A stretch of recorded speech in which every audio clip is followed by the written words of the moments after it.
ওলি আউলিয়া সম্পর্কে, যে আল্লাহর ওলিদের পৃথিবীর জমিনে গুরুত্ব কত। তো ওলি আউলিয়া সম্পর্কে ইনশাআল্লাহ বলার চেষ্টা করব। যা কিছুক্ষণ বলবো আপনারা খুব মনোযোগ সহকারে সেগুলো শুনবেন আর আমল করবেন। আমল মানে হলো কাজ, নিজের জীবনটাকে সুন্দর করে সাজাতে হবে সুন্দর আমল দিয়ে। সুন্দর আমল মানে জীবনের আমল মানে কাজ। আমরা কিছু এইরকম আছি, মনে করি শুধু নামাজ পড়াটা, হজ করাটা আর যাকাত দেওয়া, দান খায়রাত করা এগুলো ধর্ম, কিন্তু মূলত তা নয়। নবীজির আদর্শ, আল্লাহর করা, আল্লাহর আদর্শ পালন করাটাই হলো ধর্ম। নবীজির পুরো জীবনটাকে আমাদেরকে অনুসরণ করা, তার নিয়ম মোতাবেক আমাদের জীবনটা চালানো, এটাই হচ্ছে ধর্ম পালন করা। তো যাই হোক, আমি অন্য কথার দিকে না গিয়ে মূল বিষয় আপনাদের সম্মুখে তুলে ধরার চেষ্টা করছি। মহান আল্লাহ তাআলা তার পবিত্র কালাম কোরআন মাজিদের মধ্যে যেমন নবীদের কথা বলেছেন, ঠিক অনুরূপ ভাবে নবীদের পরে ওলিয়া উলিয়া গাওস কুতুবদের কথাও কিন্তু আল্লাহ তাআলা কোরআন মাজিদের মধ্যে দিয়েছেন। এখন আপনি যদি বুঝতে না পারেন সেটা আমার কিছু করার নাই। আর নবী রাসূল মূলত পৃথিবীর জমিনে এই মানুষের মধ্যে আল্লাহ কেন পাঠিয়েছেন সেটাও কিন্তু আমাদের জানার বিষয়। নবী রাসূল ওলিয়া উলিয়া এসেছেন মূলত মানুষকে পবিত্র করতে। সূরা জুমা যদি আপনারা পাঠ করেন তাহলে পাবেন যে নবীদের কাজ কি, নবীরা কেন এসেছেন। আল্লাহ পাক পৃথিবীর জমিনে অসংখ্য নবী রাসূল পাঠিয়েছেন। বিশ্ব নবী দয়াল নবী মুস্তাফা সাল্লাল্লাহু আলাইহি সাল্লাম হলেন সমস্ত নবীদের শেষ। এই নবীর পরে কিন্তু আর পৃথিবীর জমিনে নবুয়ত প্রাপ্ত কোনো মানুষ আল্লাহর তরফ থেকে আসবেন না। তাহলে আসবেন কারা? আজ থেকে প্রায় ১৫০০ বছর হয়ে গেল দয়াল নবী পৃথিবীর জমিন থেকে বাহ্যিক রূপে যেটা চলে যাওয়ার বিষয়, সেইভাবে দয়াল নবী মৃত্যুবরণ করে ইহ জগৎ থেকে পরধামে চলে গেছেন। এখন কিয়ামতের সকাল পর্যন্ত এই মানুষের অবস্থা কি হবে? বিশ্ব নবীর পূর্বে হযরত ঈসা আলাইহিস সালামের জায়গাটা প্রায় ৫৭০ বছর, আমি ৫০০ বছরই ধরলাম, ৫০০ বছর কিন্তু কম নয়। ঈসা আলাইহিস সালাম থেকে দয়াল নবী পর্যন্ত ৫০০ বছর, এই যে একটা বিরাট একটা গ্যাপ, এই গ্যাপের মধ্যে কিন্তু কোনো নবী রাসূল ছিলেন না। জাকারিয়া আলাইহিস সালাম ঈসা আলাইহিস সালামের যুগেই ছিলেন, তিনিও চলে গেছেন। তারপরে ঈসা আলাইহিস সালাম, তিনার থেকে নবী পর্যন্ত কোন নবী রাসূল না থাকার কারণেই কিন্তু মানুষ পথভ্রষ্ট হয়েছিল। কোন দীক্ষা গুরু না থাকার কারণে মানুষ পথভ্রষ্ট হয়েছে। একটা হলো শিক্ষা গুরু আর হলো দীক্ষা গুরু। শিক্ষা গুরুর কাজ আলাদা, দীক্ষা গুরুর কাজ আলাদা। আমরা এখন হাতে কলমে যে শিক্ষাগুলো শিখছি, মূলত এই শিক্ষা আগে যুগে ছিল না। আল্লাহর হাবিবও কাউকে হাতে কলমে এটা আলিফ, এটা বা, এটা তা, এটা সা, এটা জিম, বা আমরা যে আপনার ব্যাকরণ পড়ি, এই সমস্ত বিষয়গুলো কিন্তু সে সময় ছিল না।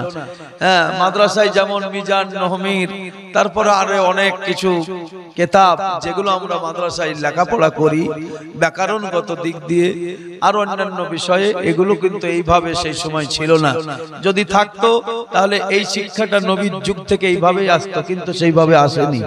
আল্লাহর নবী যা শিক্ষা দিয়েছেন, অন্তরের শিক্ষা, দিলের শিক্ষা, জমানের শিক্ষা, সাহাবায়ে কেরাম সব নবীজির কাছে শিক্ষায় শিক্ষিত হয়েছেন। তারপরে অন্ধকার থেকে আলোতে এসেছেন, সব মৌখিক শিক্ষায়, অন্তরের শিক্ষা, আত্মিক শিক্ষায়। সেই শিক্ষাগুলোকে যাই হোক পরবর্তী সময় সেগুলোকে ধরে নিয়ে খাতা কলমে রূপ দেওয়া হয়েছে। এগুলো রূপক শিক্ষা, বাস্তব শিক্ষা কিন্তু দয়াল নবীজির কাছে। এই জন্য আল্লাহ নবীজি বলেছিলেন, আনা মাদিনাতুল ইলমি ওয়া আলিউম বাবুহা।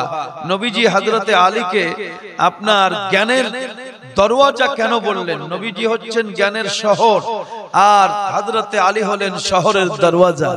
কোন এক সময় হযরতে আলী রাদিয়াল্লাহু তাআলা আনহু বলেছিলেন, আমার কাছে জিবরাইল আলাইহিস সালাম 2 বার আসে, তো নবীজির কাছে একবার আসে।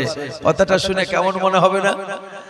জি নবীজির কাছে জিবরাইল একবার আসে আর হযরতে আলীর কাছে দুবার আসে। এটা বিরাট বড় কথা হয়ে গেল যে তাহলে কি হযরতে আলী নবীর থেকে বড় হয়ে গেল যে হযরতে আলীর কাছে জিবরাইল দুইবার আসছেন আর নবীজির কাছে একবার আসছেন। হযরতে আলীকে বলা হয় সমস্ত ওলিদের সরদার, সমস্ত ওলিদের সরদার, হেডমাস্টার, জিনার বেলায়াত না হলে, জিনার হুকুম না হলে কোনো মানুষ ওলি হতে পারবে না। ওলি হওয়া অত সোজা নয়। এটা আপনার স্কুল কলেজে লেখাপড়া করে ওলির ডিগ্রি পাওয়া যায় না। আউলিয়া ওলির ডিগ্রি আল্লাহর তরফ থেকে আসে। ফাজেল, আমিল, কামিল, মাওলানা, কারি, হাফিজ এই ডিগ্রিগুলো মাদ্রাসায় হয়। ইঞ্জিনিয়ার আরো কত কত আপনার বিভিন্ন ধরনের MA BA কত কিছু আছে ডিগ্রি, এগুলো দুনিয়ার স্কুল কলেজে আপনার এই ডিগ্রিগুলো পাওয়া যায়। কিন্তু ওলি নবী রাসূল এগুলো স্কুল কলেজে আপনার তৈরি হয় না। এটা আল্লাহর তরফ থেকে যার উপরে হুকুম হয় সেই ব্যক্তি হবে। আপনি এখন ভাববেন যে ব্যক্তি ওলি হয়ে বসে আছে ও তো লেখাপড়া জানে না। ওলি হওয়ার জন্য দুনিয়ার লেখাপড়া আর ওলি বেলায়াত প্রাপ্ত হওয়া এটা আলাদা বিষয়। টোটাল হাকিকতের মধ্যে ঢুকতে হবে। যত নবীগণ এসেছেন আপনি একটা দেখান তো, আদম পয়গম্বর থেকে মুহাম্মদ রাসূলুল্লাহ পর্যন্ত কোন একজন নবী কোন স্কুলে পড়েছেন? কোন মাদ্রাসায় পড়েছেন? কোন মাদ্রাসায় শিক্ষায় শিক্ষিত হয়েছেন? কোন স্কুল কলেজের শিক্ষা নিয়ে তিনারা এই পৃথিবীকে শিক্ষা দিয়েছেন? না, তিনারা সব আল্লাহর তরফ থেকে যে জ্ঞান, সেই জ্ঞানের অধিকারী ছিলেন। হুজুর বলছেন আনা মদিনাতুল ইলম, ইলমানে জ্ঞান, জ্ঞানের খাজানা, জ্ঞানের শহর। হযরতে আলী রাদিয়াল্লাহু তাআলা আনহুকে রাসূল বললেন সেই শহরের দরওয়াজা। তো বাস্তব সত্য হযরতে আলী রাদিয়াল্লাহু তাআলা আনহু এমন এমন কথা বলেছেন যে সমস্ত কথা, এক একটা কথার দাম আপনি কি বলবো, লক্ষ কোটি কোটি টাকা দিয়েও আপনি পাবেন না, এমন এমন কথা। আমি এর আগে একবার শুনিয়েছিলাম। হযরতে আলী রাদিয়াল্লাহু তাআলা আনহুকে জিজ্ঞাসা করা হয়েছিল, হুজুর আপনি দুনিয়াবি কোন বস্তু দিয়ে একটা উদাহরণ দিয়ে আমাদেরকে বোঝান যে ভাই আর বন্ধুর সম্পর্কটা কেমন। ভাই আর বন্ধুর সম্পর্ক কেমন? বন্ধুর সম্পর্ক হযরতে আলী রাদিয়াল্লাহু তাআলা আনহু বলেছিলেন হীরা, আর ভাইয়ের সম্পর্ক বলেছিলেন সোনা। তাহলে হীরার দাম বেশি, সোনার দাম কম। হযরতে আলীকে জিজ্ঞাসা করা হলো, এ আলী, এ শের খোদা, আপনি বন্ধুর প্রাধান্য বেশি দিলেন, ভাইয়ের প্রাধান্য কম দিলেন। হযরতে আলী রাদিয়াল্লাহু তাআলা আনহুর কথা যদি আপনি বুঝতে না পারেন, নবীর কথা বুঝবেন? নবীর কথা বুঝতে না পারলে আল্লাহর কথা বুঝবেন? বর্তমান সময়ে অবুঝ যারা, তারা ধর্ম প্রচার করছে। এক নালায়েক মূর্খ ইউটিউবে দেখলাম নবীর শানে কত বড় বেয়াদবি। ওরে বাসে বুখারী শরীফে আমি দেখলাম নবী না দাঁড়িয়ে পেশাব করেছে। তো আস্তাগফিরুল্লাহ, এত বড় ভুল নবী করতে পারে? দেখবেন এক খবিশ বক্তব্য রাখছে। আমি এগুলো বলার উদ্দেশ্য আমার নয়, কিন্তু না বললে থাকতে পারছি না। তার কারণ তার জবাবগুলো একান্ত দরকার। এই জানোয়ারদের জবাবের প্রয়োজনে, জবাবের তাগিদে কথাগুলো বলতে হচ্ছে। যে বুখারী শরীফে আমি দেখলাম নবী কত বড় ভুল করেছে, না দাঁড়িয়ে পেশাব করেছে। আস্তাগফিরুল্লাহ। শুনুন, এই হাদিস বোঝার জন্য আকলের দরকার। এ কথা বোঝার জন্য, নবীর জীবন বোঝার জন্য বাস্তব জ্ঞানের প্রয়োজন। ওটা কেন? ওটা ভুল নয়, ওটা উম্মতের জন্য করেছে। নবীজির নামাজে ভুল হয়? নবীজির কোনো ভুল আছে? বোকা, তোকে শিক্ষা দেওয়ার জন্য ওটা করেছেন যে শোন, প্রয়োজনে দাঁড়িয়েও পেশাব করবি, এটা শিক্ষা দিয়েছেন। প্রয়োজন অহরহ যত যেখানে সেখানে দাঁড়িয়ে পেশাব করা যাবে না। কিন্তু প্রয়োজন যদি হয়, অক্ষম অবস্থা যদি হয়, অসহনীয় অবস্থা যদি হয়, অবস্থার উপরে ব্যবস্থা রাসূল রেখেছেন যে প্রয়োজনে তুমি দাঁড়িয়েও পেশাব করতে পারো। তার মানে এটা নয় যে নবীজি ওটা ভুল করেছেন, ওটা ভুল নয়, তোমাকে শিক্ষা দিয়েছেন। আল্লাহ রাসূল বলছেন আমি সারা জগতের শিক্ষক হয়ে পৃথিবীর জমিনে পদার্পণ করেছি। তাহলে সারা জগতের যিনি শিক্ষক, তিনি ভুল করেননি, বরং মাস্টার সময় ক্ষেত্রে ইচ্ছাকৃত ভুল লেখে। তার মানে আপনি বলবেন মাস্টার ভুল লিখেছে? মাস্টার কিছু জানে না? আপনাকে পরীক্ষা করার জন্য ভুল অ্যানসার দিয়েছেন, তোমরা ঠিক কোনটা হবে সেটা লেখো। তার মানে ছাত্র বলবে আমাদের স্যার বোকা, এই লেখাপড়াই জানে না, না হলে এইরকম কথা কেন লিখলো? খবরদার, এইরকম নয়। নবী বোঝার জন্য ইলমের প্রয়োজন আছে, সেই ইলম হযরতে আলী রাদিয়াল্লাহু তাআলা আনহু বলেন, ভাই হলো সোনা, বন্ধু হলো হীরা। লোকে বুঝতে পারলো না, বলে হুজুর সোনার থেকে তো হীরার দাম হলো বেশি। তাহলে আপনি ভাইকে ছোট করলেন আর বন্ধুকে বড় করলেন। বন্ধুর মর্যাদা আপনি বেশি দিলেন, ভাইয়ের মর্যাদা কম দিলেন। হযরতে আলী বললেন, না না, কখনো তা নয়। ভাইয়ের মর্যাদার কাছে বন্ধুর মর্যাদা আসতে পারে না। কারণ হলো হীরা এমন একটা বস্তু, এমন একটা জিনিস, যেটা যদি একবার ভেঙে যায়, সেই হীরাকে পুড়িয়ে গলিয়ে আর হীরা বানানো সম্ভব নয়। পারা যাবে? ওই হীরা তৈরি হবে, যে হীরাটা ছিল সেই হীরাটা তৈরি হবে না। কিন্তু সোনা এমন একটি বস্তু, এমন একটা জিনিস, যেটাকে গলিয়ে আপনার যেমন সোনা ছিল, যেমন হারটা ছিল, আপনি যদি স্বর্ণকারকে বলেন এই ছবিটা দেখুন, এইরকম আমার হারটা ছিল, সেই হারটা ভেঙে গিয়েছে, আমি ওই হারটাই চাই, আপনি এই লেভেলের এই রকমই একটা হার বানিয়ে দেন। দেখা যাবে সোনাটা গলানোর পরে আবার সেই হুবহু সেই রকম চেন তৈরি হয়ে যাবে। হযরতে আলী বললেন, শোনো, বন্ধুর সঙ্গে খুব সাবধানে ব্যবহার করিও। কারণ হলো বন্ধু যদি একবার ভেঙে যায়, একবার যদি বন্ধুর মনে আঘাত লেগে যায়, ওই আঘাত চিরদিন কোনোদিন মুছবে না, সেটা নষ্ট হয়ে যাবে।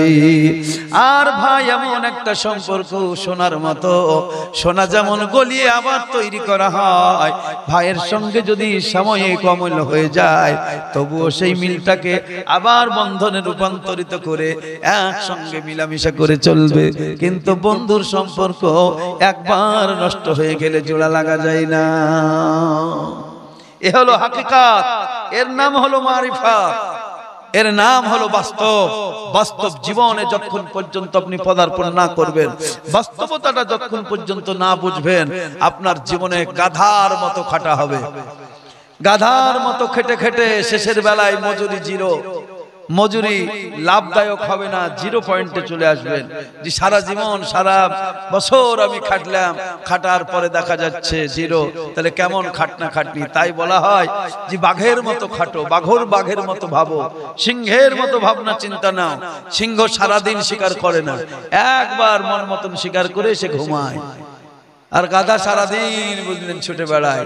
তো ঠিক অনুরূপ গাধার জীবন না তৈরি করে সিংহের জীবন তৈরি করুন, যে জীবন ইহ জগতেও কাজে লাগবে, পরজগতেও কাজে লাগবে।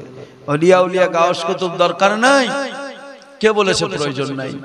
পবিত্র হওয়ার জন্য যেমন পানির প্রয়োজন আছে, পবিত্র হওয়ার জন্য, নিজেকে পবিত্র করার জন্য ওলিয়া উলিয়া গাওস কুতুবের প্রয়োজন আছে।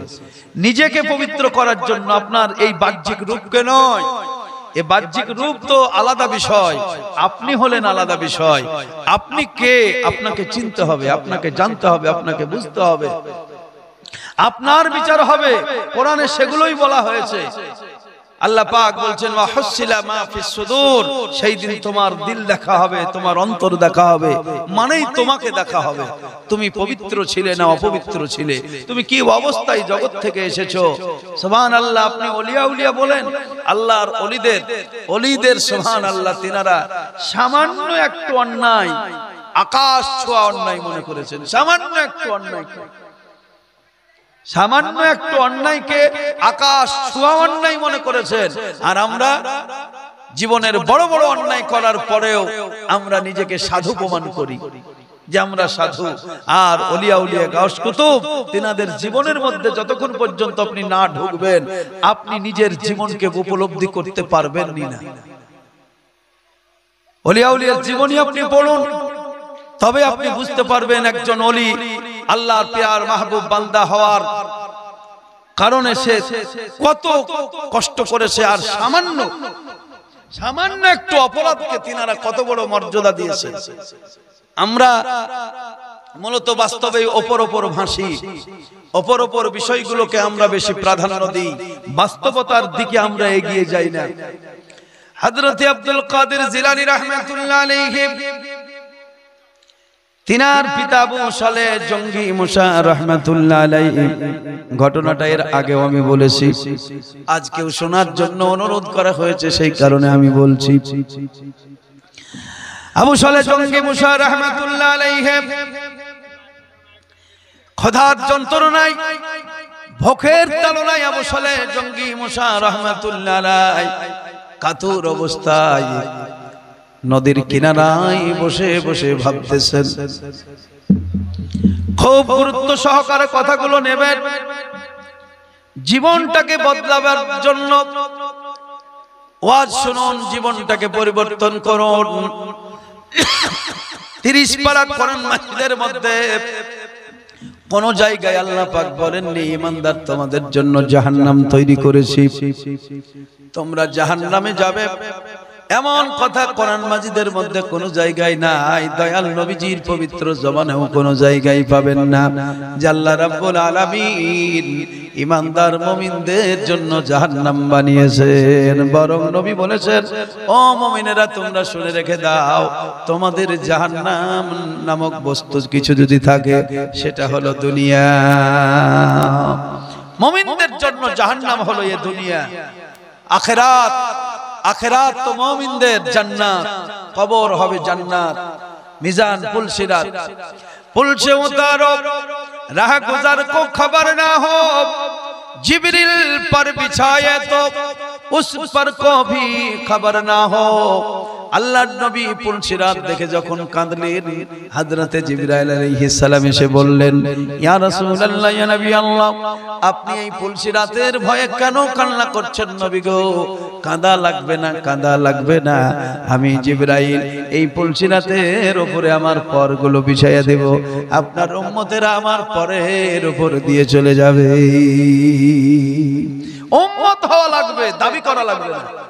আমাদের তো স্লোগান আর দাবির মধ্যে চলছে সব, কাজের বেলায় আমরা কিন্তু নবীর উম্মত হতে পারিনি। নবীর বাস্তবে যারা উম্মত হবে, জিবরাইল আলাইহিস সালাম তাদের জন্য পর বিছিয়ে দেবেন, ব্যবস্থা থাকবে, সেই ব্যবস্থায় কোনো ত্রুটি থাকবে না। ইশক মোহব্বত আলা হযরত আজিবুল বরকত তাই বললেন, পুল সে উতারো, রাহ গুজার কো খবর না হো,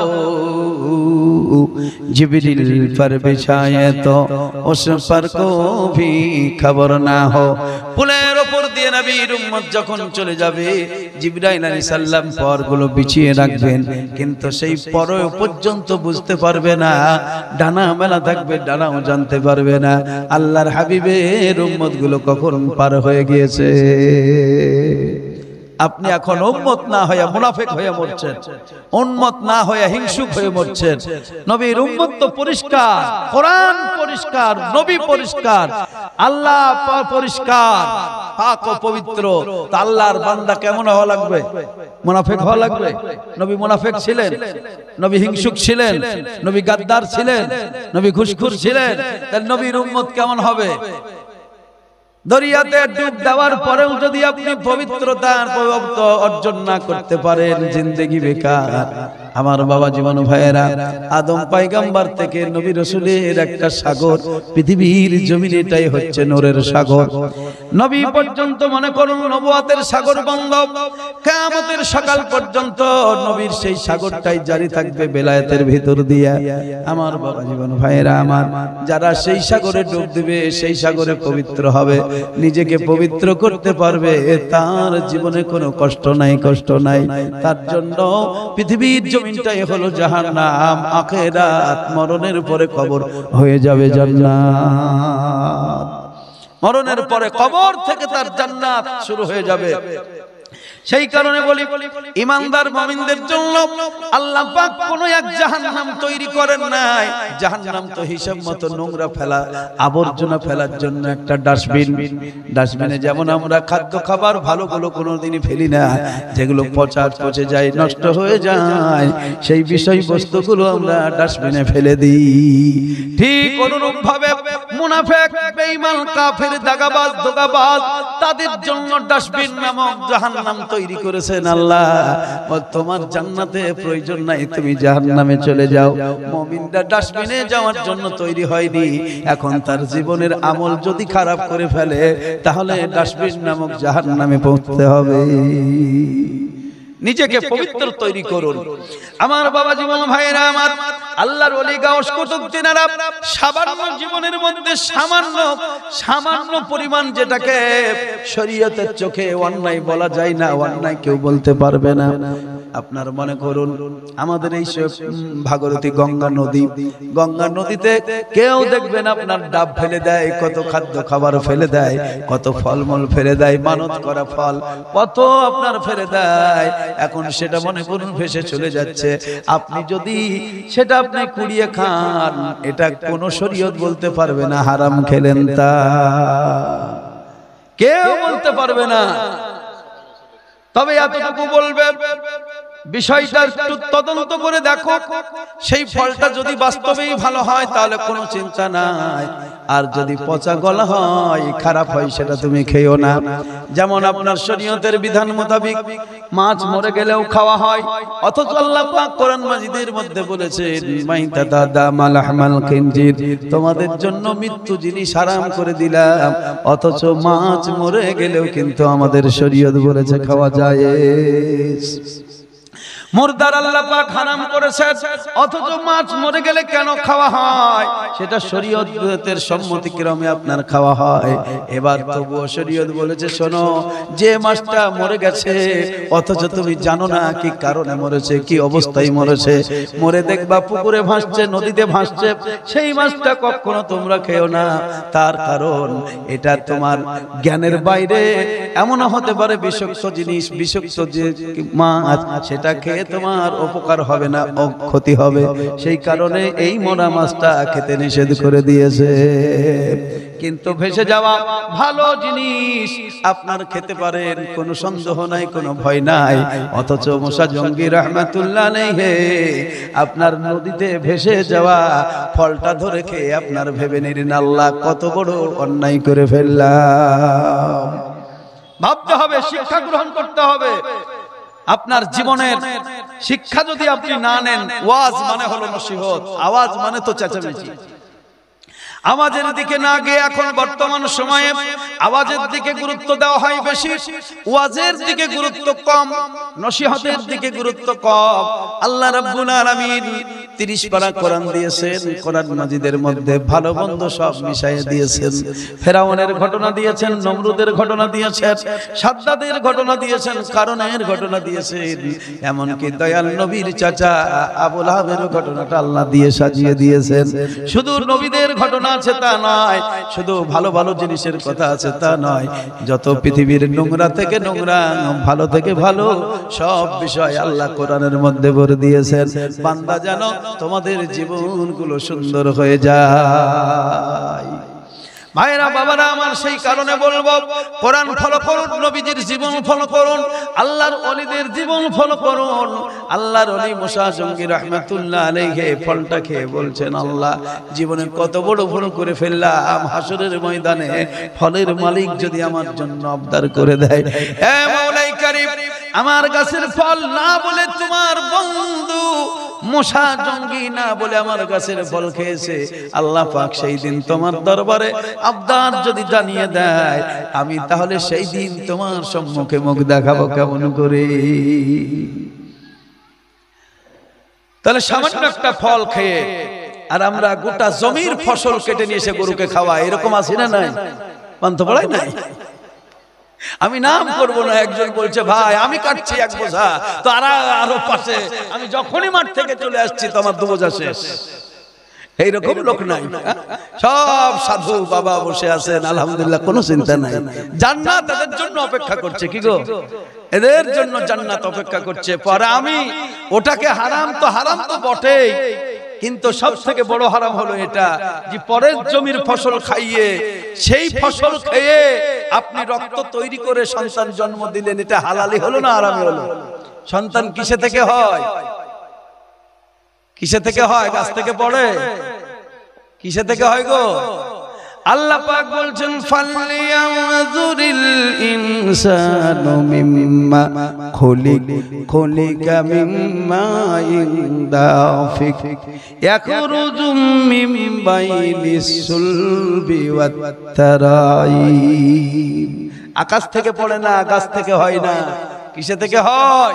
তোমার দেহের মধ্যে 40 ফোঁটা রক্তের বিনিময়ে 1 ফোঁটা মিম বীর্য তৈরি হয়। তাহলে এই রক্ত কোথা থেকে আসে? তুমি যা খাও সেই খাদ্য থেকে রক্ত কিছু হয়, সেই খাদ্য থেকে তোমার শরীরে বিভিন্ন বিষয় দরকার, সেইগুলো থেকেই আপনার তৈরি হয়। যে খাদ্য খাবার তুমি বাবা খাও সেই খাদ্য খাবার থেকেই রক্ত হয়, পেশাব তৈরি হয়, আর অন্যান্য মাংস হয়, বহু কিছু হয়। তো সেই খাদ্য থেকে যে রক্ত তৈরি হলো, সেই রক্তকে মৈথন করে, আমি আগে বুঝতে পারতাম না যে এই সমুদ্রে এত ঢেউ কেন, কোরআন শরীফ পড়লে বুঝতে পারবেন আল্লাহ পাক এত ঢেউ কেন রেখেছেন। তারপরে এই মোবাইল নামক যন্ত্রতে অনেক কিছু দেখতে পাওয়া যাচ্ছে, যে দেখছি যে বাস্তবে আগুন, সমুদ্রে পানি আগুন নিভাতে পারে না, আজব খেলা। এত আগুন, এত পানি, তার মধ্যে আগুন জ্বলছে, আপনি দেখতে পাবেন। এই আগুন আল্লাহ পাক রেখেছেন কেন? পানিকে তাড়ানোর জন্য।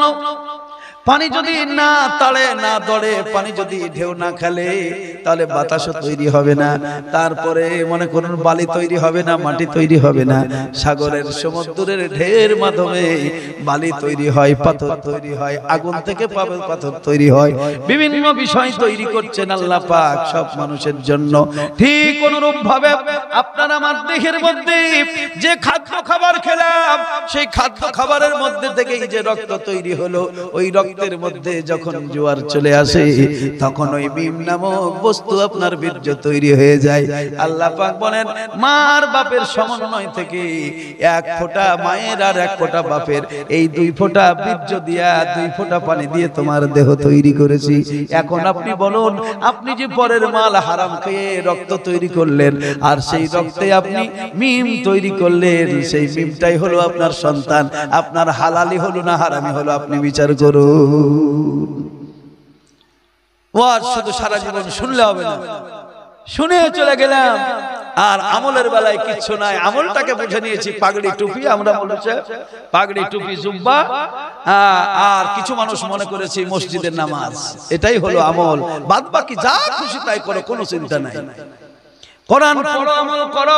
কোরআন মাজিদের মধ্যে যে নামাজের জন্য বলেছে আল্লাহ পাক, নামাজের মধ্যে আমাকে পাওয়া যায়, সেই নামাজই আল্লাহ পাক বলেছেন তোমার নামাজের মধ্যে আমাকে পাওয়া তো দূরের কথা, নামাজ আমার কাছে তোমার ভিড়তেই পারবে না। ফাওয়াইলুল লিল মুসাল্লিনাল্লাযীনা হুম আন সালাতিহিম সাহুন। তুমি 5 রাকাত নামাজ পড়ে মনে করছো যে আমি বিরাট কিছু হয়ে গেছি, কিচ্ছু হওনি। নামাজ যদি বাস্তবে নামাজের ঢঙে না হয়, নামাজের মতো যদি নামাজ না হয়, সে নামাজ তোমার কোনো কাজে লাগবে না। হাদিস সবাই পড়ে, সবাই জানে, বসে কম। প্রত্যেকটা বিষয়কে জুম্মার দিনেও বলেছি, প্রত্যেকটা বিষয়ের মূল উদ্দেশ্য হলো পবিত্র হওয়া। আল্লাহর নবী বলেননি 5 ওয়াক্ত নামাজ পড়লে মানুষ কি হয়? পবিত্র হয়। হুজুর এমনও উদাহরণ দিয়েছেন, একটা গোসলের, একটি পুকুরে যদি মানুষ 5 বার গোসল করে, সেই মানুষের গায়ে কি ময়লা থাকবে? তো সাহাবীরা বলেছেন না হুজুর, থাকতে পারে না। 5 বার যদি দিনে গোসল করে, ভালোভাবে গোসল করলে তার ময়লা থাকে কেমন করে? থাকে না। হুজুর বললেন 5 ওয়াক্ত নামাজ সেই রূপ। যেমন তোমার দেহ ধুলে দেহে ময়লা থাকবে না, তো 5 ওয়াক্ত যে ব্যক্তি নামাজ পড়বে তার অন্তরে কালি ময়লা মাটি কিছু থাকবে না। তাহলে এর উদ্দেশ্য কি? পবিত্র হওয়া। নামাজি ব্যক্তি কোনোদিন পরের ভূয়ের জমির, আপনার মনে করুন এই ঘাস লুকিয়ে কেটে নিয়ে এসে গরুকে কোনোদিন খাওয়াতে পারে না। এখন যদি খাওয়ায়, জানতে হবে সে নামাজি নয়, নামাজের ঢং করে। সেই কে মৌলভী সাহেব বলেছিল, খড় খায় না, খড়ে গা ঘষে। তাহলে গা ঘষা যদি সারা জীবন এইরকম হয়, বাবা এই সেই গাধার খাটনি খাটা হবে, আর শেষে অঙ্ক করে দেখবেন 0। বলে কে? বলে নামাজি যাচ্ছে 0 আপনার কবরে, এই জাহান্নামে। কে? মৌলভী সাহেব। আরে যে মৌলভী সাহেব সারা জীবন ওয়াজ নসিহত শোনালো, সেই মৌলভী সাহেব জাহান্নামে? বলে হ্যাঁ, ওই গাধার খাটন খেটেছে, আসল খাটন খাটেনি। তাই আমার ওলারি রহমাতুল্লাহ আলাইহি বলেছিলেন, মন আলেম হও কারি হাফেজ হও গো বড় মাওলানা, তোমার মনের কালি না ঘোচালে মানুষ হতে পারবে না। আল্লাহ রাব্বুল আলামিন বলছেন কদ আফলাহা মান যাক্কাহা ওয়া কদ খাবা মান দাসসাহা। একই কথা আল্লাহ বলছেন তারা এই সফলতা অর্জন করলো যারা নিজেকে পবিত্র করতে পারলো, আর অসফল কাম তাদের জন্যই, অসফলতা তারাই অর্জন করেছে যারা নিজেকে পবিত্র করতে পারেনি। হুজুর রাহমাতুল্লাহ আলাইহি তাই বলছেন আলেম হওয়া আলাদা, কারি হওয়া আলাদা, বক্তা হওয়া আলাদা, হাফেজ হওয়া আলাদা, এমবিএ পাস করা আলাদা, আর মানুষ হওয়া হলো আলাদা। যদি তুমি পবিত্র মানুষ না হতে পারো, গুণধর মানুষ না হতে পারো, নিজেকে পবিত্র না করতে পারো, তাহলে তোমার কিছুই হলো না। তাই নিজেকে যারা পবিত্র করলো সেই পবিত্র বান্দাদের জন্য আল্লাহ করেছেন জান্নাত। পবিত্র বান্দাদেরকে জান্নাত খুঁজতে হবে না। ফেসবুকে আমি দেখলাম একজন চাকরির উপরে চাকরি অফার আসছে, এটা নয় ওটা, ওটা নয় ওটা, সেটা নয় সেটা, উনি বলছেন আমার পছন্দ হচ্ছে না। আর সেই চাকরি কেউ ঝান্ডা বহে বহে ঘাড়ে পিঠে মনে করুন ঘটা করার পরেও চাকরি জুটলো না। এরকম আছে না নাই? সারা জীবন ঝান্ডা আমি দেখলাম, কিছু মনে করুন সিপিএম এর ঝান্ডা 34 বছর বহালো, চাকরি জুটলো না। আবার ভাবলো হয়তো কংগ্রেসের ঝান্ডা বহে দেখি, জুটলো না। আসলে মূলেই যদি না থাকে ঝান্ডা বহে লাভ হবে? আসলে মূলেই নাই, উপযুক্তই নয়, তাহলে ঝান্ডা বহে কোনদিন চাকরি জুটবে না। উপযুক্ত যদি হও চাকরির অভাব নাই। ঠিক অনুরূপ আল্লাহ জান্নাত দাও, মুখে জবানে জান্নাত দাও জান্নাত দাও বলে জান্নাত পাওয়া যায় না। জান্নাতের উপযুক্ত হলে জান্নাত বলবে আল্লাহ তোমার বান্দাগুলো কোথায়, যাদের জন্য তুমি আমাদেরকে তৈরি করেছো, আমাদেরকে এত সুন্দর করে সাজিয়েছো, সেই জান্নাতি বান্দাদেরকে যতক্ষণ না পাঠাবা আমি তো শান্তি পেলাম না, পেতাম না। তো সেই জান্নাত যেদিন আপনাকে ডাক দিবে আল্লাহর দরবারে, সেই দিন বাস্তবে আপনি মনে করুন জান্নাতি। আর এখানে জগতের বুকে যত রকমের কুকর্ম কাজ করবেন আর হুজুরকে দিয়ে দোয়া করিয়ে বলবেন হুজুর আমার জন্য একটু দোয়া করেন আমি যেন এই হতে পারি। আমার আব্বাজান বাপজি ভাইরা জালসা দিয়েছেন শোনার জন্য, শুনুন। আর নিজের জীবনটাকে কোথায় রেখেছেন ভাবুন, যে আমার জীবনটাকে আমি কোন জায়গায় রেখেছি, ভালো জায়গায় না মন্দ জায়গায়। আমাকে তো মুক্তি লাভ করা লাগবে, আমাকে পবিত্র হওয়া লাগবে, আমাকে জান্নাতি হওয়া লাগবে। তাহলে আমি জান্নাতি কিভাবে হব? হুজুরদের মুখে তো বক্তব্য শুনছেন সারা জীবন, জান্নাত জাহান্নাম, জান্নাত জাহান্নাম, জাহান্নামের ভয়ও করবেন আর জান্নাতে যাওয়ার কাজগুলোও করবেন না। কবর দেখে ভয়ও লাগবে, আর কবরে মৃত্যুর আগে আপনাকে পবিত্র হতে হবে, জান্নাতি হতে হবে, সে কাজটাও আপনি করবেন না, অথচ ভয়ে ডরে মরবেন। এমনটা নয়, জান্নাতি মানুষরা কোনো সময় মওত দেখে ভয় করেনি। আপনি একটা ইতিহাস আমাকে নিয়ে এসে দেখান, সাহাবায়ে কেরাম রিদওয়ানুল্লাহি তাআলা আলাইহিম আজমাইন সুবহানাল্লাহ জীবন দেওয়ার জন্য তিনারা প্রস্তুত। আল্লাহর রাহে, আল্লাহর রাস্তায় জীবন দেব, তাতে কি আছে? কোনো ভয় নাই, কোনো চিন্তা নাই। তার কারণ তিনারা জানেন তিনারা কি, ইসলাম এত সুন্দর ধর্ম। ইসলাম আপনি লক্ষ্য করে দেখুন, জিন্দা মানুষটাকে মুর্দা বলেছে। ইসলাম জিন্দা মানুষটাকে মুর্দা বলেছে আর মুর্দা মানুষটাকে জীবিত বলেছে। এই আজব ঘটনা কোরআন খুলে দেখুন, আপনি পেয়ে যাবেন। আবু জাহেল পৃথিবীর জমিনে যখন ঘুরে বেড়ায়, চলছে ফিরছে উঠছে বসছে, দেখা যাচ্ছে আল্লাহর নবী বলছেন লোকটা হলো মুর্দা। আর কোরআন বলতেছে দেখো যারা মওতের স্বাদ গ্রহণ করলো তাদের জন্য বলছে ওয়ালা তাকুলু লিমান ইয়াকতালু ফি সাবিলিল্লাহি আমওয়াত বাল আহইয়াউ ওয়ালাকিন লা তাশউরুন। যারা আল্লাহর রাস্তায় নিজের এই ফানা জীবন দিয়ে দিয়ে বাঁকা জীবন দখল করেছেন, বাঁকা জীবন যিনারা পেয়ে গেছেন, আল্লাহ বলেছেন তাদেরকে তোমরা মুর্দা বলিও না, মরা বলিও না, বরং তারা জীবিত, তোমরা জীবিত হিসেবে তাদেরকে জানো। সেই কারণে আমরা ওলিয়া উলিয়ার দরবারে কেন যাই? আল্লাহর কোরআন তাদেরকে জীবিত বলেছে, সেই কারণে যাই। আমার বাবা জীবন ভাইরা তারা নিজের জীবনকে ফানা জীবনকে দিয়ে দিয়ে বাঁকা জীবন কায়েম করেছেন। যেমন গোলাম আহমদ সাহেবের কালিয়ারি রহমাতুল্লাহ আলাইকে তিনার ভক্ত মুরিদ বলেছিলেন, হুজুর বাঁকা কাকে বলে, ফানা কাকে বলে একটু শিক্ষা দেন। আমরা মাদ্রাসায় একেবারে হিসাব মতো আমোদনামা থেকে বুখারী পর্যন্ত ওযুর শিক্ষা দিলাম, কিন্তু ওযু করা পর্যন্ত জানলাম না। সারা জীবনে আমি দেখছি হাত ধোয়া, পা ধোয়া, মুখ ধোয়া, এছাড়া আর কিচ্ছু নাই। আপনি বড় বড় যত কিতাব আমাকে দেখান, আমি বুখারী শরীফ খুলেও দেখেছি, বুখারী শরীফে সেই ওযুর কথা, হ্যাঁ আপনার পাক ও পবিত্রর কথা, পদুরিতে যান, তারপর আরো কত কিনবো, আপনার যত কিতাব সব একই বয়ান, একই বক্তব্য করতে করতে 10 বছর শেষ।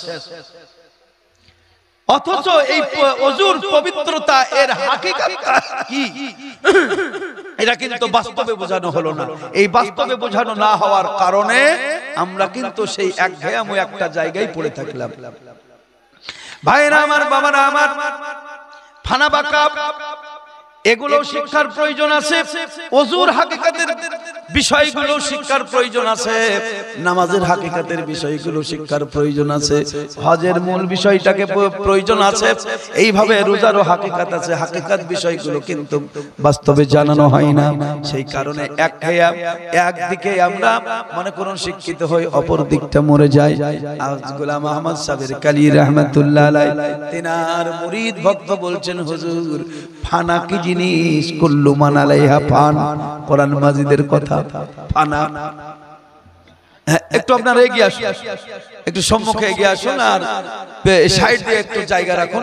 হ্যাঁ হুজুর আছেন, হ্যাঁ তারপরে আরো বক্তা আছে, হযরত আল্লামা মাওলানা মুফতি মোহাম্মদ জুবায়ের হোসেন মুজাদ্দিদি সাহেব, তিনিও আছেন। পরস্পর ইনশাআল্লাহ তিনাদের আপনারা বক্তব্য শুনবেন। আপনারা একটু এইদিকে সাইডে এগিয়ে আসুন, একটু মুহাব্বতে দরুদ শরীফ আল্লাহুম্মা সাল্লি আলা মাওলানা মুহাম্মদ। আরে জিন্দা নবী, মায়ার নবী, কোরআন পাকে কয়, জিন্দা নবী, মায়ার নবী, কোরআন পাকে কয়, নবী আমার আছেন জেগে সোনার মদিনায় গো, নবী আমার আছেন জেগে সোনার মদিনায়। থাকতো যদি দুটো ডানা, উড়ে যেতাম সোনার মদিনা, মনের কথা সবই কইতাম নবী তোমারই রওজায়, মনের কথা সবই কইতাম নবী তোমারই রওজায়। আর জিন্দা নবী, মায়ার নবী, কোরআন পাকে কয় গো, জিন্দা নবী, মায়ার নবী, কোরআন পাকে কয়, নবী আমার আছেন জেগে সোনার মদিনায়, নবী আমার আছেন জেগে সোনার মদিনায়, জিন্দা নবী, মায়ার নবী, কোরআন পাকে কয়। আল্লাহ রাসূল বলছেন, মান যারা কবরি ওয়াজাবাত লাহু শাফাতি। এই হাদিস কিছু মৌলভী আছে খুঁজে পাই না, অথচ আল্লাহর নবীজির রওজায় লেখা আছে, মান যারা কবরি ওয়াজাবাত লাহু শাফাতি। যারা মদিনা খোরা মানুষ আপনারা আছেন, আমার থেকে বেশি জানবেন। এখন সেগুলো পড়েছেন না পড়েননি আমি বলতে পারবো না। আল্লাহর নবীজি পবিত্র জবানে বলেছেন, ও আমার ভক্ত, আমার উম্মতেরা, তোমরা শোনো, বাহ্যিক রূপে তোমরা আমাকে দেখতে পাওনি, কিয়ামত পর্যন্ত আমি রাসূল অফার দিয়ে দিলাম, আমার রওজা যারা দেখবা মনে করে নিবা আমি রাসূলকেই তোমরা দেখে নিয়েছো। ভাইরা আমার, বাবারা আমার, ওলিয়া উলিয়ার জীবন বুঝতে হলে, আল্লাহর কোরআন বুঝতে হলে, ওলিয়া উলিয়ার জীবন বোঝেন। আল্লাহ পাক কোরআন মাজিদের মধ্যে বললেন, কুল্লু মান আলাইহা ফান, সব একদিন ফানা হয়ে যাবে। এই ফানা আর বাঁকা কি জিনিস, এই বিষয়কে নিয়ে হযরতে গোলাম আহমদ সাহেবের কালিয়ারি রহমাতুল্লাহ আলাইহি তিনার ভক্ত মুরিদ বলছেন, হুজুর আমাকে একটু ফানা জগৎটার বিষয় একটু বুঝিয়ে দেন। ধ্বংস বস্তু কি জিনিস, কি ধ্বংস হবে আর কি অবশিষ্ট থাকবে, একটু আমাকে একটা বোঝান। গোলাম আহমদ সাহেবের কালিয়ারি রহমাতুল্লাহ আলাইহি বললেন, বাবা শোনো, আমার ইন্তেকালের পরে তোমাকে আমি বোঝাবো ফানা কার নাম, বাঁকা কার নাম।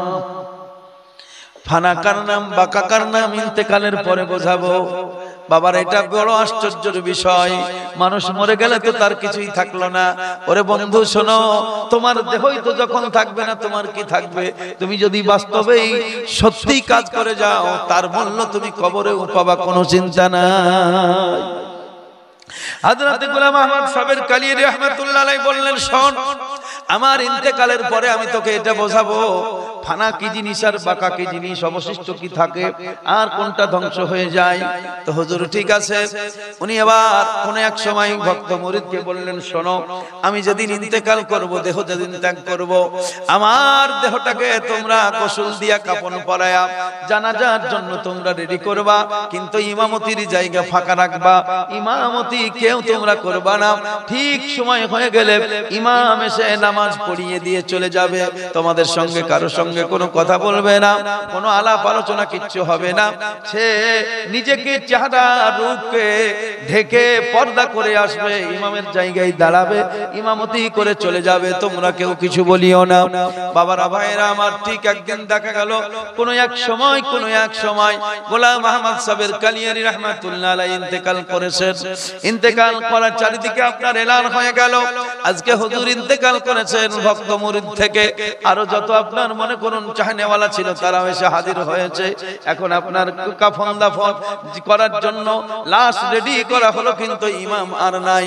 এখন ভক্ত বলছে, আপনারা কেউ বিরক্ত হবেন না, সময় মতো ঠিক টাইমে ইমাম চলে আসবে, আপনারা তৈরি হয়ে যান।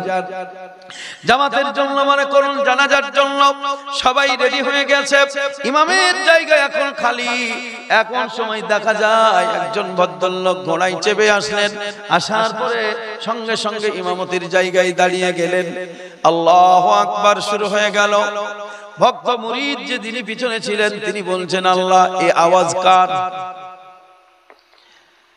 এই আওয়াজ কার? উনি বলছেন, এখন আওয়াজ তো আমি শুনছি আমারই প্রিয় মুর্শিদ, আমার গুরুর আওয়াজ, কেমন করে হতে পারে? তিনি তো ইন্তেকাল করেছেন। এখন যাই হোক, চার তাকবীরে জানাজার নামাজ শেষ হয়ে গেল। ইমাম সাহেব যেমন এসেছেন তেমনই আপনার উঠে চলে গেলেন। ভক্ত পিছন দিকে আপনার পিছন ধরলেন, দেখি কোথায় যাই বেটা। তখন আমি দেখেছিলাম 20 বছর আগেকার কথা বলছি, বড় জঙ্গল এলাকা, তার পূর্বে কত জঙ্গল ছিল। সেই জঙ্গলের মধ্যে দিয়ে যখন যায়, পিছন দিক থেকে ভক্ত মুরিদ সালাম দিয়ে বলে, হুজুর একটু দয়া করে আপনার পরিচয় দিয়ে যান, আপনি কে? তখন তিনি নিজের চেহারা থেকে চাদর হটিয়ে দিয়ে উনি বললেন, বাবা শোনো, যেটা ওখানে পড়ে আছে ওটা লাশ, ওটার নাম হলো ফানা, ওটা ধ্বংস, ওটা শেষ। কুল্লু মান আলাইহা ফান, সমস্ত কিছু ফানা হয়ে যাবে, মানে তোমার দেহটাও একদিন ফানা হয়ে যাবে, তুমি ফানা হবা না। তুমি যদি পবিত্র হও তুমি মুক্তি পেয়ে যাবা, মুক্তি পেয়ে যাওয়া মানে জান্নাতি হয়ে যাওয়া। জান্নাতি মানুষ, মুক্তি মানুষ, সে কি করে? ঘুরে বেড়ায় না? যারা জেলখানায় আছে তারা মুক্তি, তাদের জীবন মুক্তি জীবন, জান্নাতি জীবন না? যাইরে বারাত বাইরে আছে তাদের জীবন জান্নাতি, সুখী জীবন, জান্নাতি জীবন, মুক্তি জীবন। যারা জেলখানার বাইরে আমরা ঘুরে বেড়াচ্ছি, আমরা হিসাব মতো স্বাধীনতা লাভ করেছি, আর যারা জেলখানার মধ্যে আছে তাদের জীবনের কোনো স্বাধীনতা নাই। এই পরাধীন জীবন যারা কাটাবে তারাই হচ্ছে জাহান্নামী, আর স্বাধীন জীবন যারা কাটাবে তারাই হলো জান্নাতি। এগুলো বোঝা লাগবে, বুঝ শক্তি লাগবে যে জান্নাতি কাকে বলে, জাহান্নামী কাকে বলে। হুজুর বলেছেন এই পৃথিবীর জীবনটা মুমিনদের জন্য জাহান্নাম। তার মানে কি আমরা কি জাহান্নামের মধ্যে, আগুনের মধ্যে হাবুডুবু খেলছি? না, মুমিনদের জীবন এই পৃথিবীর জীবনে কেমন হবে? আল্লাহর আইন কানুন বিধান মোতাবেক তারা চালাবে। মুমিনও যাবে যা বাজারে, কমিনও যাবে বাজারে, কিন্তু বাজারে গিয়ে বহু রকম বহু কিছু খাদ্য খাবার থাকবে, সব খাদ্য খাবার মুমিনের জন্য নয়। মুমিনের জীবন আল্লাহর বিধান মোতাবেক, আল্লাহর আইন মোতাবেক সে চালাবে, তা সে নিজ স্বাধীন মোতাবেক কিছু করতে পারবে না। মুমিনদের জন্য, জাহান্নামীদের জন্য মানে জেলখানায় যারা আছে তারা যেমন অর্ডার ছাড়া আপনার মালিকের অধীন ছাড়া কিছু কাজ করতে পারে না, ঠিক অনুরূপ ভাবে পৃথিবীর জমিন মুমিনদের জন্য জাহান্নাম মানে হলো আল্লাহর আইন ছাড়া, আল্লাহর হুকুম ছাড়া বান্দা এক কদম চলবে না। মাঠে আল্লাহর হুকুম চালাবে, ঘাটে আল্লাহর হুকুম চালাবে, বাজারে আল্লাহর হুকুম চালাবে, আল্লাহর হুকুম মোতাবেক নিজের জীবন দিয়ে আপনার সুন্দর করে সাজাবে। এটাই হলো তার জন্য জাহান্নাম। নিজ স্বাধীন মতে যা কিছু তাই করতে পারবে না। জান্নাতি জীবন যা খুশি তাই করবে। যাদের জন্য পৃথিবীটা জান্নাত তারা যা খুশি তাই করবে, যেখানে খুশি সেখানে যাবে।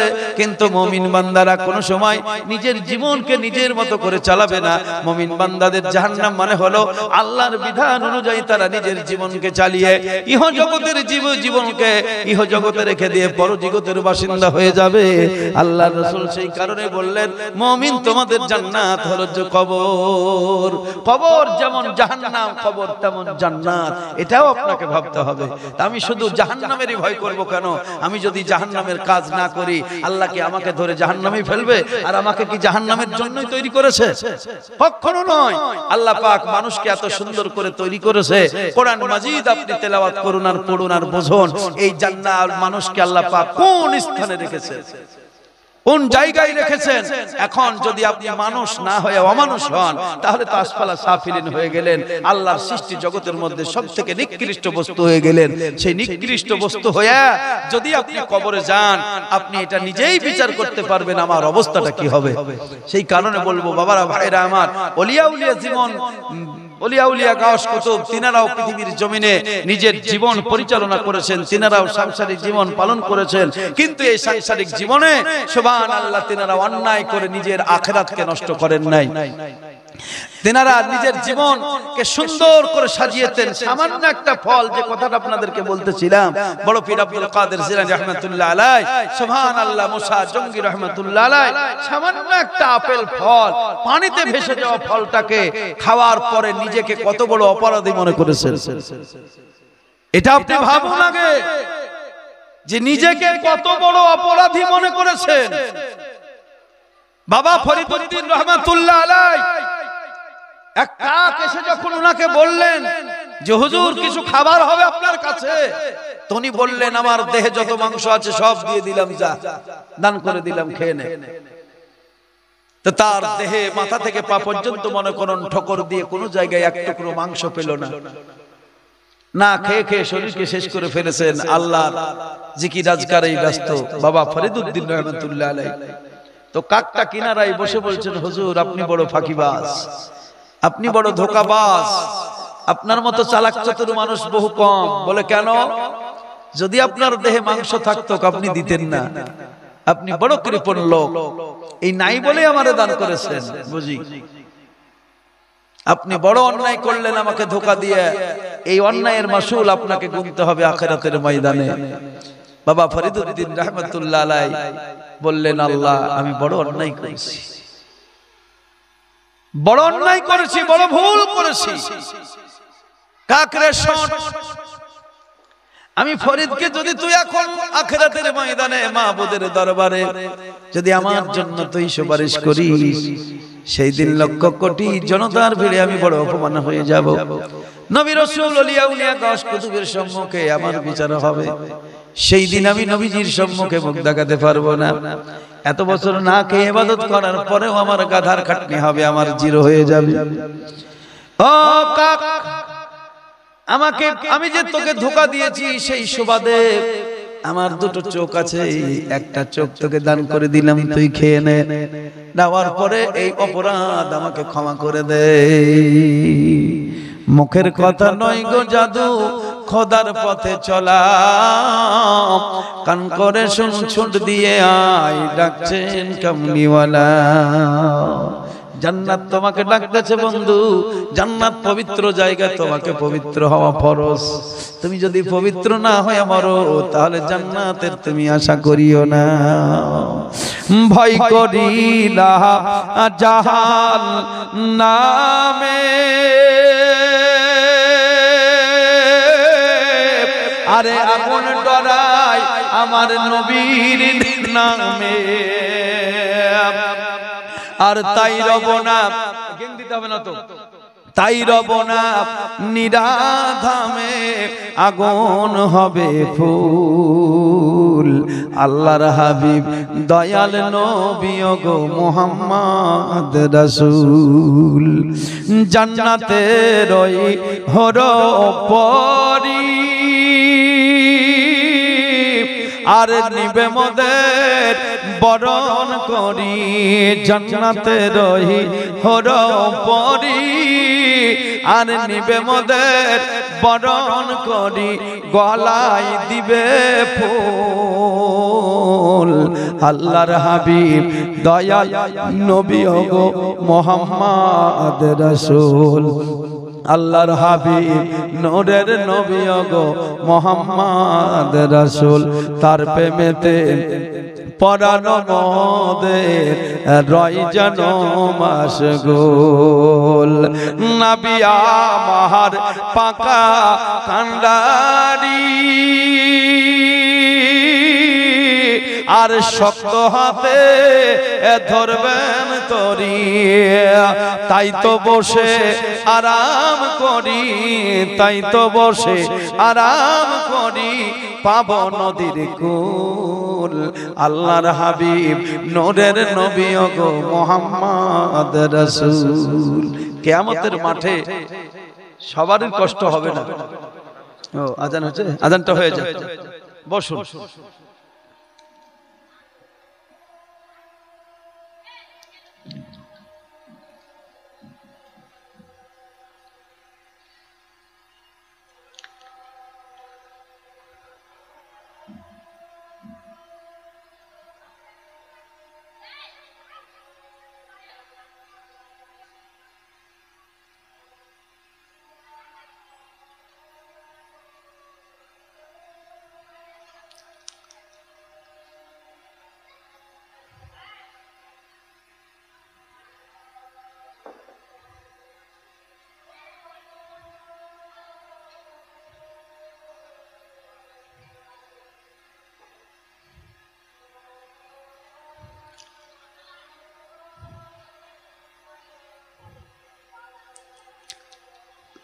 لا إله إلا الله رب العالمين إنك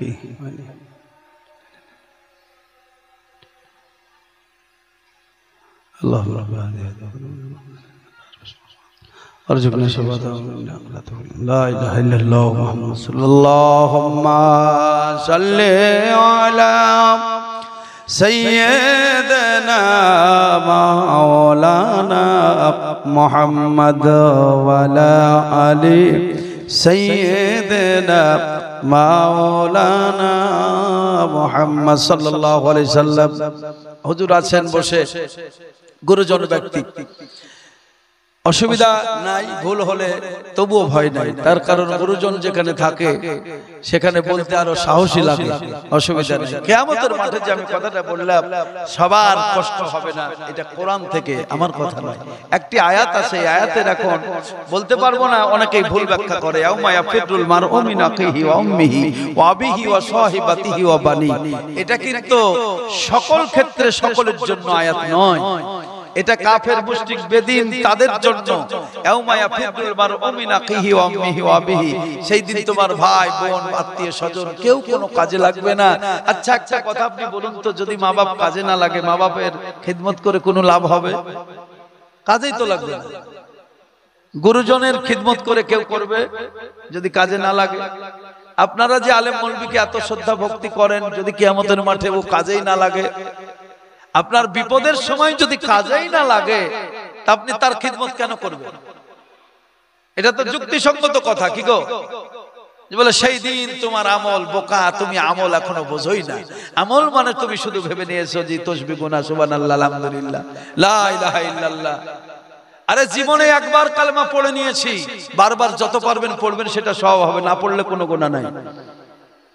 জীবনে তো আমি মেনেই নিয়েছি একবার, আমি এখন বারবার আমাকে বলতে হবে হুজুর হুজুর করতে হবে, হুজুর বলে তো মেনে নিয়েছি নাকি? এখন যদি বারবার হুজুর হুজুর করি তো হুজুরই রেগে গিয়ে বলবে গদ্দনি দিবে, তোর হুজুরের কিছু বলি। বারবার হুজুর হুজুর, আরে হুজুর তো জানি রে বাবা হুজুর, বারবার হুজুর হুজুর কিসের? তো লা ইলাহা ইল্লাল্লাহ মুহাম্মদুর রাসূলুল্লাহ একবার তো অন্তর থেকে মেনে নিয়েছি, ফরজ যেটা সেটা আমার উপর থেকে সরে গেছে। এখন জীবনে যতদিন আছি আমি পড়বো বলবো, সেটা আমার ব্যক্তিগত ব্যাপার। আমি দিনে কতবার বলবো, কি বলবো না বলবো,